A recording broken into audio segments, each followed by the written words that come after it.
Hey, this is my Huck from Huck Cycles.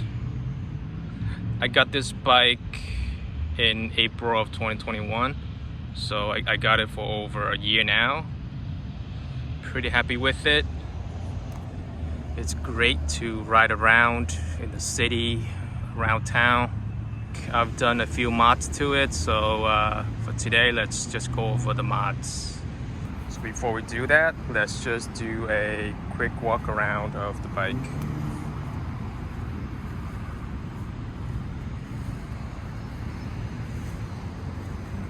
Sorry for my finger over there.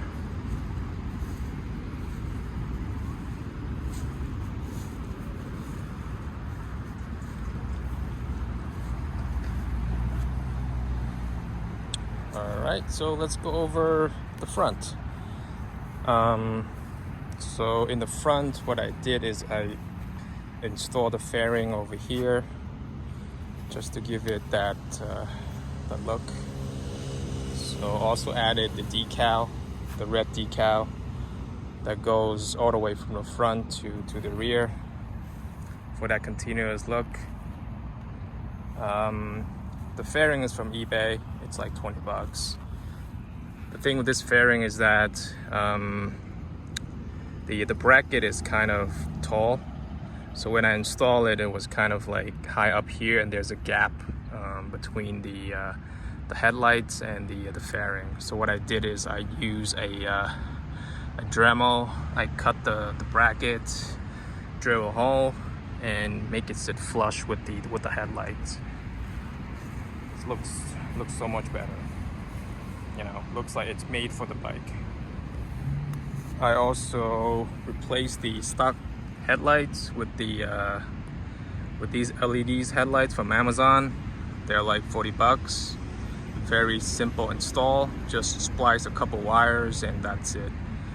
It's very bright, especially on high beam.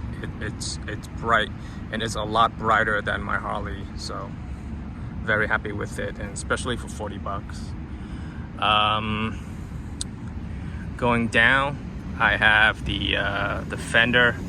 This one I got it from eBay, like $20 from eBay. I have to drill a couple holes here and also a couple holes on the other side because I wanted to mount it as flush as possible to the tires. And also I have the shorter fork, so if I mount it too high on the maximum compression, I may have some issue with the fender banging into the triple tree. So that's why I had to mount it as flush as possible.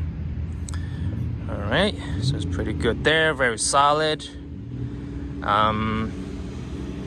What else did I do? Oh yeah, just to to go with my like all blackout look. What I also did is I wrapped the top part of the fork with a glossy vinyl black vinyl that I have laying around in my garage. I think it looks better if it's matte, but you know, that's something that I already had, so might as well use it. It doesn't look that bad. So I wanted to also wrap the bracket for the headlights to give it a all black look, but for now I think it looks okay the way it is. What else did I do? Oh yeah, the brake lever.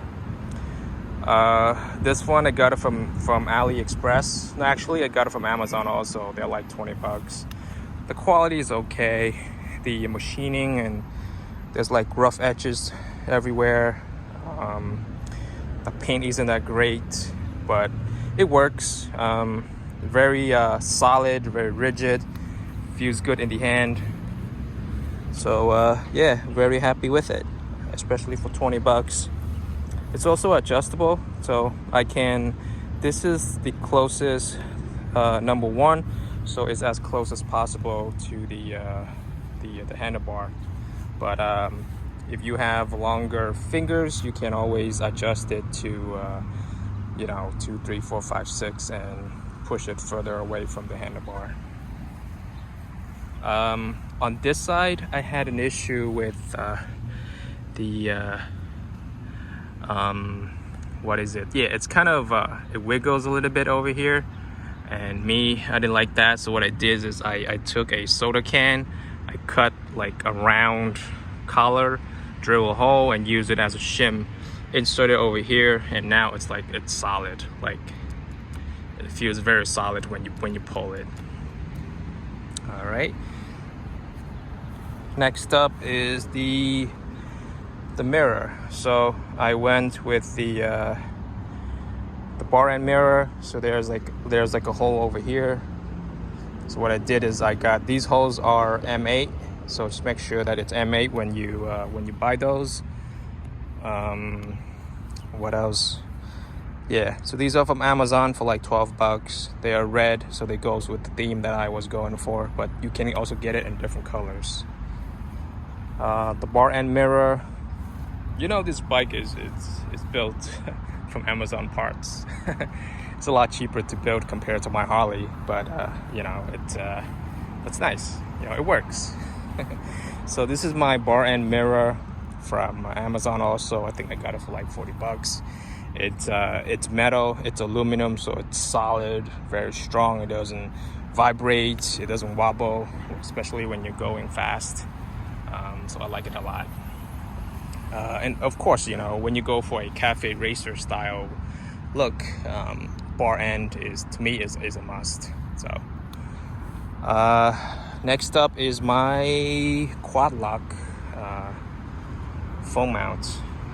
You know, it's quad lock, you know, it's quality, it's simplistic. So kind of wish I went with the motorcycle one. This is the regular bicycle one, so it doesn't give you any adjustability when it comes to the angle. So it's kind of annoying because this bar is kind of at an angle and I want it to be straight. But you know, it's just little things. That's fine. I already bought it, so might as well use it.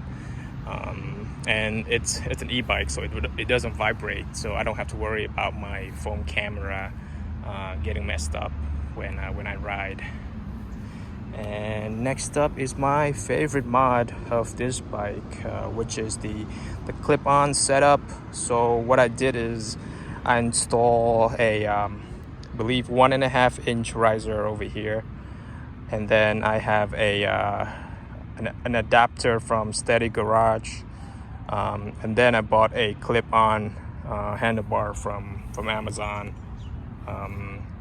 and clip it onto the adapter to give it that clip-on handlebar look.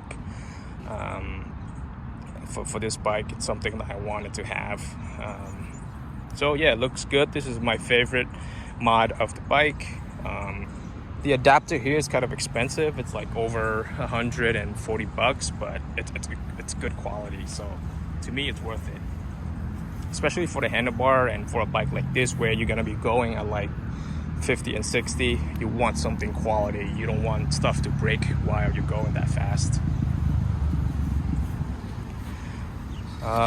What else did I do? Oh, okay, yeah, the brake. So the brake from Huck is pretty bad. It sucks.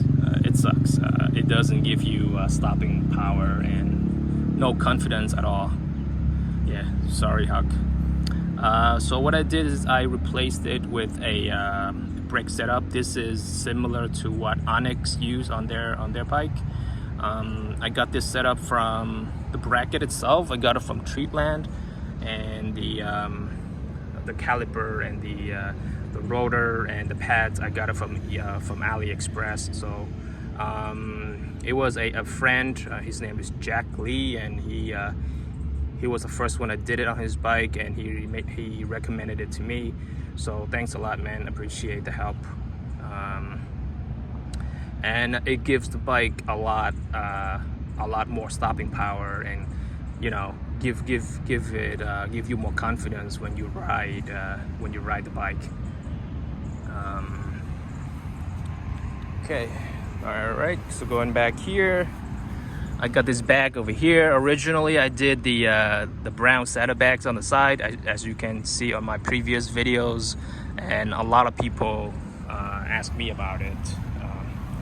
but I decided to go with something simpler. So I got this bag. I bought this bag from Amazon.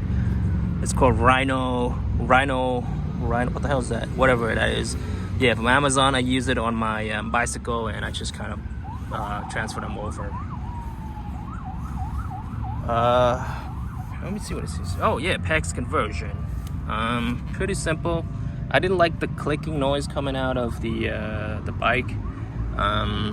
So yeah, one of the first thing I did is I changed it up with the pedals. So what all you need is remove everything, and then what you do is you buy the shaft is 5/8 inch. So just buy a threaded rod, cut it, buy the washers and nuts over here, and lock it up into the shaft. And then you can just buy any rubber, foot peg rubber from Amazon. I got this one from my Harley, and I use it. It's definitely better quality compared to the one I got from Amazon. I also bought one from Amazon, by the way, but I decided to use this one because the rubber is better quality. Yeah, so it's solid, fucking 5/8 inches rod. It's definitely gonna keep me in place. This is my 40 lock, again from my Super 73 here. Just kind of transfer them over, so nothing to talk about here. The rear shock. So the rear shock from Harley is very high up. It's a lot taller, and I didn't like that look. It's just too much front brake look for me. So I didn't like that. So as soon as I got the bike, the first thing I did is replace it with the two new shocks. They are shorter and they look a lot better. The tires, something I recently did. The stock one came with like 2.75 inch tires, which is the same one that goes in the front. It's very skinny tires. I didn't like that, so decided to replace with 3.5. And it was a pain in the ass to remove the tires and install a new one, but at the end of the day, it's worth it. It gives the bike a more aggressive look, and it gives it like a traditional motorcycle look, like the rear is always wider compared to the front. So yeah, it does push the rear a little bit higher because the tires is a little taller. It's like half an inch taller, so it actually increases the front rake look, which is not something that I like, but there's nothing I can do right now. The only thing I guess I can do to raise the front would be get the regular fork, and that will raise the front up a little bit, but I don't know if I like that because I like the look of it the way it is now. So yeah, so for this setup, I would say though, if you stay with the chains and pedals, I think the chain may be in the way. Not much clearance over here, so just be careful when you decide to go that route.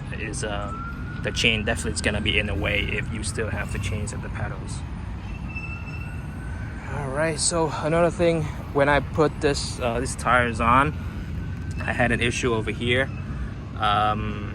where right here, right here. Yeah, so this bracket is kind of in the way, and it wasn't rubbing, but it was kind of very close. So what I did is I just took a Dremel and just kind of grind that down and give it more space over there. So I got this bike for over a year now, and if you ask me, will I buy the bike again in the future, I would say yes. It's fun to ride around town, and for me, I also ride a Harley Lowrider S, which weighs like 700 pounds, and this thing is like 170 pounds. So it's very easy, it's light, it's easy to ride. It's nimble. It's perfect for around town. And especially in New York City, there's a lot of traffic, so this bike is this is where the bike shines. However, what I would say is quality could I think Huck has made a lot of improvements over the year, but I was one of the first adopter of the bike. I think the frame quality, the paint quality could have been better. The parts quality could have been better, and also the overall build quality. Wasn't really impressed by it, to be honest. But it's kind of like that with every e-bikes that is built in the U.S. with parts coming from China. It's this is not a real motorcycle manufacturer or a real bicycle manufacturer.